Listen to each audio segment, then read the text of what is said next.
اعوذ باللہ من الشیطان الرجیم بسم اللہ الرحمن الرحیم الحمدللہ رب العالمین والصلاة والسلام علی اشرف الانبیاء والمرسلین وعلی آلہ الطیبین الطاہرین رب زدنی علما رب اشرح لی صدری ویسر لی امری واحلل عقدۃ من لسانی یفقہوا قولی۔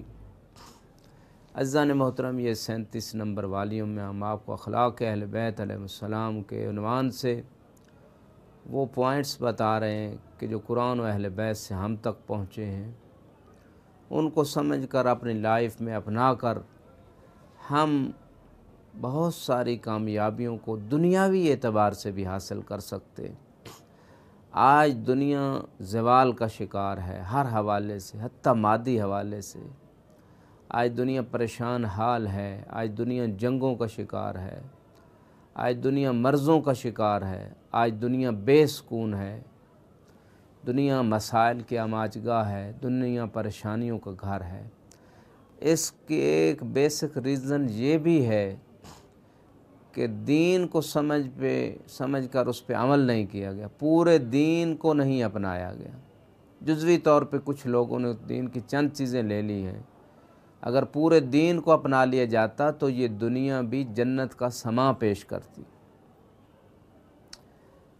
اس دنیا میں بھی انسان کے لیے خیرات کے دروازے کھل جاتے، کیونکہ یہ قرآن کا فیصلہ ہے، من یتق اللہ یجعل لہ مخرجا ویرزقہ من حیث لا یحتسب، کہ جو اللہ سے ڈرتا ہے، اللہ کے تقوی کو اختیار کرتا ہے تو اللہ اس کو مشکلات سے نکال دیتا ہے اور اس کو وہاں سے رزق دیتا ہے جہاں سے اسے گمان بھی نہیں ہوتا۔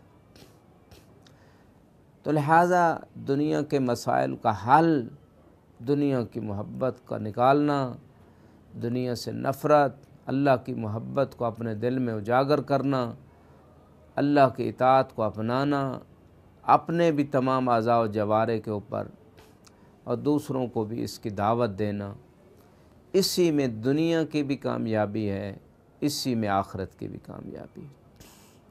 اس مقام پہ سورہ طٰہٰ میں اللہ سبحانہ وتعالیٰ نے ارشاد فرمایا، وَمَنْ أَعْرَضَ عَنْ ذِكْرِي فَإِنَّ لَهُ مَعِيشَةً ضَنْكًا، کہ جو میرے ذکر سے منہ پھیرتا ہے اس کی زندگی بڑی تنگ ہوتی ہے۔ یہ قرآن کا فیصلہ ہے، یہ اللہ کا فیصلہ ہے، اور یہ فقط کنسیپٹ نہیں ہے، یہ تھیوری نہیں ہے، یہ ہم ڈیلی لائف میں دیکھتے ہیں کہ جو اللہ سے دور ہے وہ پریشان حال ہے۔ اور اللہ کے ذکر سے منہ پھیرنے کا مطلب کیا ہے؟ اللہ کے ذکر سے ایک معنی اللہ کی اطاعت ہے۔ جو اللہ کی اطاعت سے دور بھاگتا ہے اس کی زندگی بڑی پریشان کن ہے، وہ تنگ زندگی گزار رہا ہے۔ اور دوسرا مراد ذکر سے زبان کا ذکر ہے، کیونکہ جو خدا کو یاد کرتا ہے خدا اسے اپنی رحمت کی نگاہ میں یاد رکھتا ہے، اس پہ رحمتوں کا نزول ہوتا ہے، اس کے لیے خیرات کے دروازے کھلتے۔ جو خدا کو یاد رکھتا ہے خدا کی محبت کی آماجگاہ بن جاتا ہے وہ انسان۔ اور اسی بات کی طرف قرآن کریم نے ارشاد فرمایا کہ جو اللہ کے ذکر سے منہ پھیر لیتا ہے اس کی زندگی بڑی تنگ ہوتی ہے، ضیق میں ہوتی ہے، پریشان حال ہوتی ہے۔ اب اگر ہم اپنی لائف کو انفرادی اور سوسائٹی لائف کو دیکھیں، اس میں پریشانیوں کا بنیادی سبب یہی ہے کہ ہم اللہ سے دور ہیں، اللہ کے بنائے ہوئے قانون سے دور ہیں، اللہ کی اطاعت سے دور ہیں۔ دیکھیں، جو لوگ نماز نہیں پڑھتے ان کو سکون نصیب نہیں ہوتا۔ قرۃ عینی الصلاۃ، رسول اسلام فرماتے ہیں میری آنکھوں کی ٹھنڈک نماز میں ہے، کیونکہ نماز فقط اٹھنے بیٹھنے کا نام نہیں ہے، نماز میں تو اللہ سے کلام کی جاتی ہے، اور محب کو محبوب سے کلام کرتے ہوئے بڑا سکون ملتا ہے، بڑی ٹھنڈک ملتی ہے، بڑی راحت نصیب ہوتی ہے۔ اور نماز میں بندگی کا عملی طور پہ ثبوت دیا جاتا ہے، میں تیرا بندہ ہوں۔ نماز میں تربیت ہے، نماز میں تعلیم ہے، نماز میں عقیدہ ہے، نماز میں عمل ہے، نماز میں طہارت نفس ہے، نماز میں برکت ہے، نماز میں رحمت ہے، نماز میں دنیا کی خیرات ہے، نماز میں آخرت ہے، نماز میں محبت خدا ہے، نماز میں خضوع ہے، نماز میں خشوع ہے، نماز میں عاجزی ہے، نماز میں تواضع ہے، نماز میں ایثار ہے، نماز میں بہت کچھ ہے۔ اسی لیے تو کہا گیا الصلاۃ معراج المومن، کہ نماز مومن کی معراج ہے، اور وہ عروج، وہ کمال، وہ بلندی روح کی بلندی ہے، وہ معنوی بلندی ہے کہ اس میں عبد دنیا سے کٹ آف ہو کے اپنے معبود سے مربوط ہو جاتا ہے۔ جب معبود بلند ہے تو روح کو بھی بلندی ملے گی، اور نماز وسیلہ بن جائے گا اس بلندی کا۔ اس لیے اس کو معراج یعنی آلۃ العروج کہا گیا، مفعال کے وزن پہ، جیسے مفتاح ہوتا ہے، یعنی یہ وسیلہ ہے عروج کے حصول کا۔ لوگ بلندیوں اور کمالات اور ترقی کے لیے کیا کیا کرتے ہیں، خدا نے 5 وقت ہمیں وسیلہ دے دیا بلندیوں کے حصول کا، کامیابیوں کے حصول کا، ترقیوں کے حصول، لیکن نماز کی بہت شرطیں ہیں کہ اس میں حلال رزق کھا کر نماز پڑھی جائے، حلال رزق سے لباس خریدے ہوئے سے نماز پڑھی جائے، غصبی جگہ پہ نماز نہ پڑھی جائے، دنیا کی محبت نکال کر دل سے خدا کی نافرمانی سے بچ کر نماز پڑھی جائے، تب یہ سارے ثمرات اور نتائج حاصل ہوتے ہیں، ورنہ نماز تو ایک تھکاوٹ ہوگی۔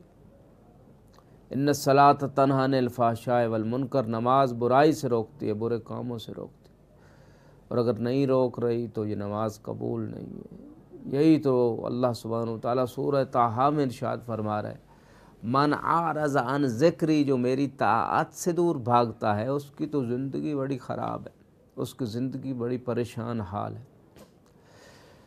جو بندے روزے نہیں رکھتے وہ کئی بیماریوں میں مبتلا ہو جاتے ہیں، اور روزے کے بارے میں صوموا تصاحوا، رسول اسلام فرماتے ہیں روزہ رکھو صحت مند ہو جاؤ۔